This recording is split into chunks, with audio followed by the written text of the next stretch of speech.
Bonjour à tout le monde.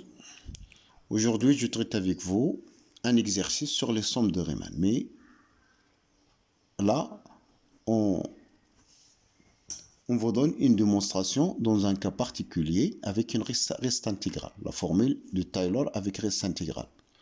Donc, je vous rappelle d'abord la formule de Taylor avec reste intégrale. Rappel, CF et Cn plus 1 sur un intervalle AB. Alors, l'intégrale de A, plutôt f de B, est égale à la somme de fkm de A sur k factoriel, k allant de 0 jusqu'à n, fois b moins à la puissance k, plus 1 sur n factoriel fois une intégrale. L'intégrale, c'est b moins t à la puissance n, fois f dérivé n plus am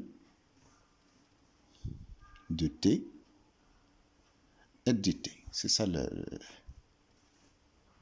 la formule avec reste intégrale. Maintenant, on vous donne un partage de AB. Donc j'ai AB, on le partage en 10 éléments. J'ai x0 c'est A,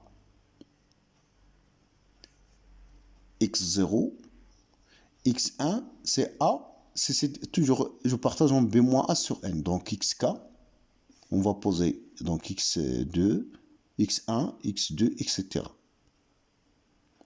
Donc xk ici, on le pose pour ne pas, c'est A plus k fois b moins a sur n. Comme on fait un partage uniforme de intervalle AB en n intervalles. Donc, nous, on va prendre alors, on va essayer d'appliquer cette formule pour chaque fois, soit k, d'abord, appartient à 0, n-1. F de xk plus 1, d'après la formule de Taylor, est égal, mais à l'ordre qui... Je m'excuse. Je prends grand F. Grand F de x, c'est l'intégrale de a à x de f de t dt. Là, c'est grand F. Grand F de xk. Grand F de xk plus 1. C'est grand F de xk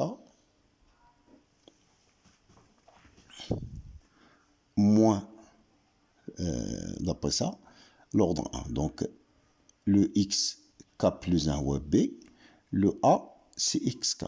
Donc, plus xk plus 1 moins xk fois grand F' de xk. Et alors, plus l'ordre à laquelle j'arrête, c'est l'ordre 1. C'est 1 sur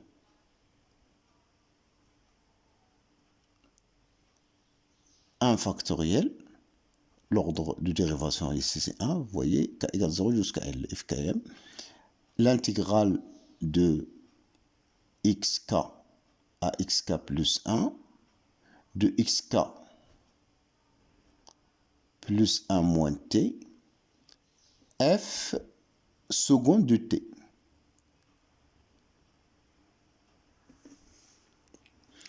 Donc, f de xk plus 1 moins f de xk. Je ramène le xk plus 1 moins f de xk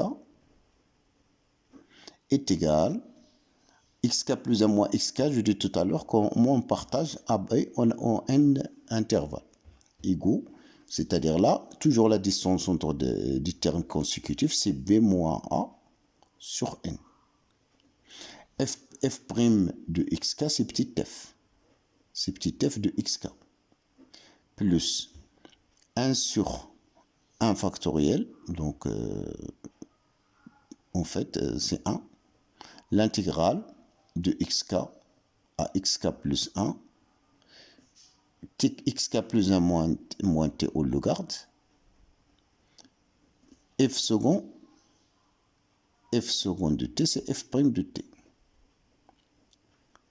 Donc f et C1. Donc, la dérivée f' continue sur AB.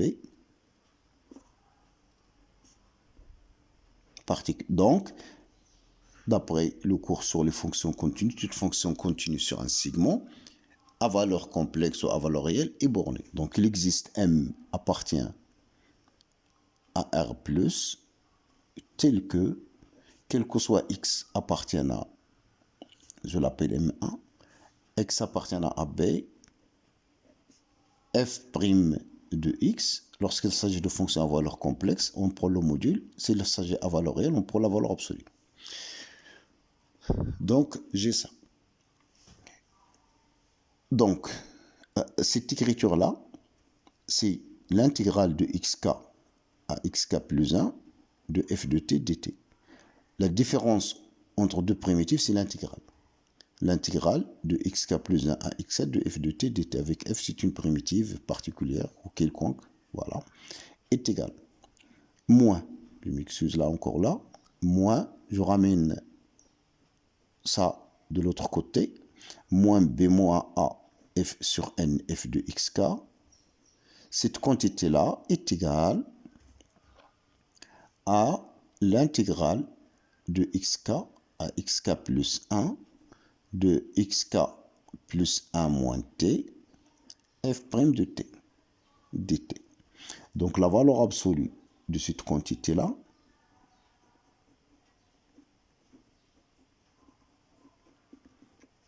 b moins a sur n f de xk, est inférieure à l'intégrale de xk à xk plus 1 de la valeur absolue de xk plus 1 moins t fois la valeur absolue de f' de t dt, qui est lui-même inférieur à m. Et donc celui-ci est majoré par m, ce terme-là, il est inférieur à m1. Donc la valeur absolue de xk à xk plus 1 de f de t dt moins b moins a sur n f de xk est inférieure, la valeur absolue, ça c'est majoré par m, donc à m1 fois la valeur absolue de xk à xk plus 1. Et ça c'est juste la valeur absolue, il est positif parce que t il est entre xk plus 1 et xk plus 1 c'est le plus grand. Donc la valeur absolue c'est exactement xk plus 1 moins t dt. D'où la valeur absolue de xk, de l'intégrale de xk à xk plus 1 de f de t dt moins b moins a sur n de f de xk, elle est inférieure à m1 fois la primitive. Je mets les crochets pour écrire la primitive xk plus 1. Ici, il faut faire attention au calcul de la primitive. La variable de l'intégration, c'est t. La primitive de cette quantité-là, c'est moins xk plus 1 moins t au carré sur 2. Donc, la somme des intégrales de xk à xk plus 1 de f de t dt, on va mettre k allant de 0 jusqu'à n moins 1, moins b moins a sur n f de x ou k. La somme encore, normalement la somme de tout, d'après une inégalité triangulaire est inférieure, la somme de la valeur absolue de cette quantité est inférieure à la somme des valeurs absolues de xk plus 1 de f de t moins b moins a sur n f de xk,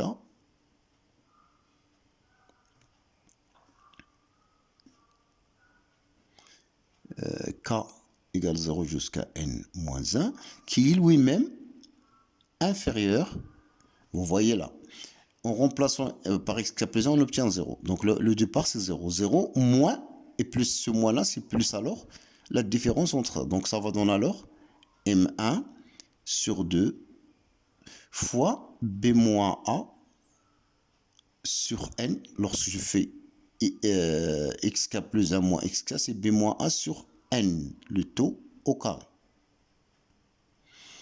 fois la somme, fois sigma, donc fois une somme, donc normalement fois n, si je mets sigma aussi, j'obtiens n fois, donc finalement, la somme du k égale à 0 jusqu'à n moins 1, des intégrales de xk à xk plus 1, de f de t dt, moins la somme b moins a sur n, f de xk, k égale à 0 jusqu'à n moins 1, il est inférieur, je retourne à ce calcul-là, là, on a dit que cette quantité-là, chaque terme de la sommation est inférieur à b moins a sur n au carré fois m1, mais il y a le nombre de termes ici, c'est n, donc il est inférieur à n.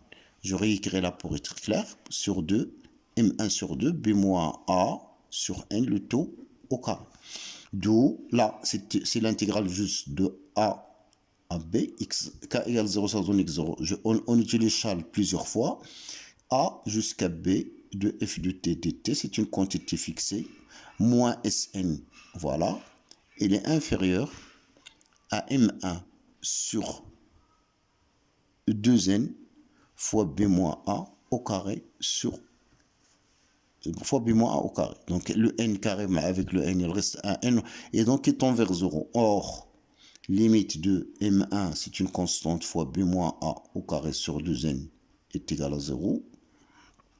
n tend vers plus l'infini. Donc, limite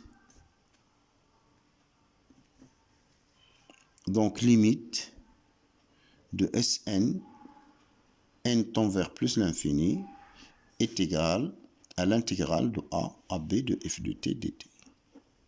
Donc voilà. Donc voilà la démonstration de la limite de la somme de Riemann en utilisant la formule de Taylor avec reste intégrale, mais dans un cas particulier où f est une fonction de classe C1. Donc c'est bien de savoir utiliser ce genre de truc, et c'est très utile dans l'esprit des exercices. Je passe maintenant à l'application. Donc je fais l'application.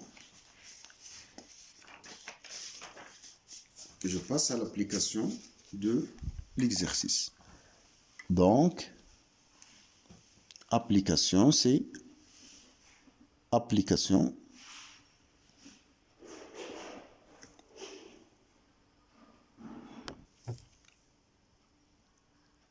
Donc, on va maintenant traiter l'application. On vient de démontrer donc une formule. Si xk est égal à b moins a sur n,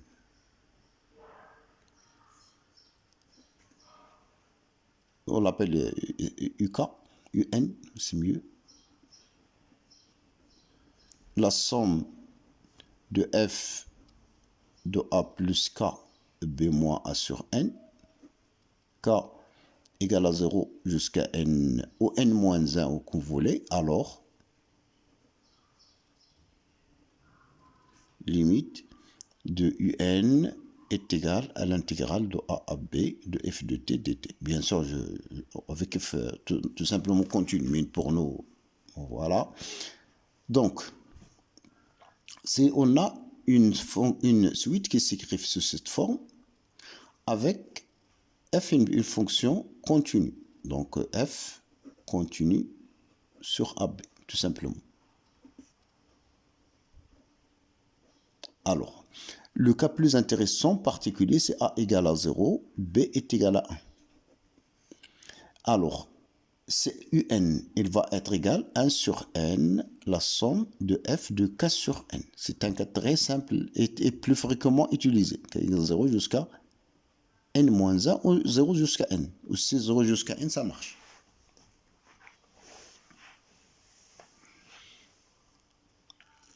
Alors, limite du un est égale à l'intégrale de 0 à 1 de f de t dt. Le f est continu sur 0, f continue sur 0, 1. Je dis là pourquoi, par exemple, j'explique rapidement pourquoi, lorsque on a aussi de 0 jusqu'à n, le résultat est bon. Par exemple, je peux prendre, si on pose Vn, Vn est égal à 1 sur n, la somme de k égale à 0 jusqu'à n de f de k sur n. On va isoler donc le dernier terme. Donc c'est 1 sur n, la somme de k égale à 0 jusqu'à n moins 1 de f de k sur n. Et donc il reste un terme isolé, ce qui s'obtient pour k égale à n. Donc c'est 1 sur n, f de 1. Le dernier terme, c'est 1 sur n, f de 1. F de 1, c'est une constante. Donc, c'est un, la suite un plus f de 1 sur n. Et donc, c'est la suite qui tend vers 0 plus une suite qui tend vers une limite L. Donc, la limite de cette suite globale, c'est L. Ça reste la même valeur. C'est pour cela qu'il ne faut pas prendre par cœur le début et l'arrivée des sommes de Riemann. On peut aussi partir de 1 jusqu'à n-1, comme on a fait ici. On peut se ramener. Donc, les bornes de sommation n'ont pas d'intérêt pour les sommes de Riemann. Maintenant, je retourne à mon exercice. Donc, je pose Sn est égal à la somme de k égale à n jusqu'à 2n plus 1 de 5 sur n plus k. Là, il y a une modification. La somme, ce n'était pas nette. Donc, il faut donc poser le k est égal à n plus quelque chose. Là, la première valeur de k, ça commence par n. Donc, je peux prendre, c'est g plus n. G plus n. Lorsque, donc, c'est la somme. Le k, on dit que c'est g, c'est n plus g. Avec g, il prend la dernière valeur, c'est 0. Là, j'ai 2n plus 1. Donc là, peut-être c'est n plus 1 ou ce genre de choses. Lorsque je remplace, j'ajoute n à n plus 1. Si g égale à n plus 1, n plus g, c'est 2n plus 1. Donc 5 sur ça. Donc Sn est égal donc à la somme g égale à 0 jusqu'à n plus 1 de 5 sur 2n plus g. Donc voilà. Et donc, si on veut isoler les termes comme j'ai fait ici, c'est possible. Mais c'est donc, on fait donc apparaître, j'ai besoin de 1 sur n à l'extérieur. J'ai besoin de 1 sur n. Donc je mets, c'est 1 sur n, la somme de 5 et C2 plus g sur n. G égale à 0 jusqu'à n plus 1. On pose alors f de t est égal à 5 sur 2 plus t. À ne pas poser f de k sur n. On pose la fonction, la variable, la fonction c'est t. Le g sur n, c'est une chose discrète. Donc il faut f continue sur 0,1.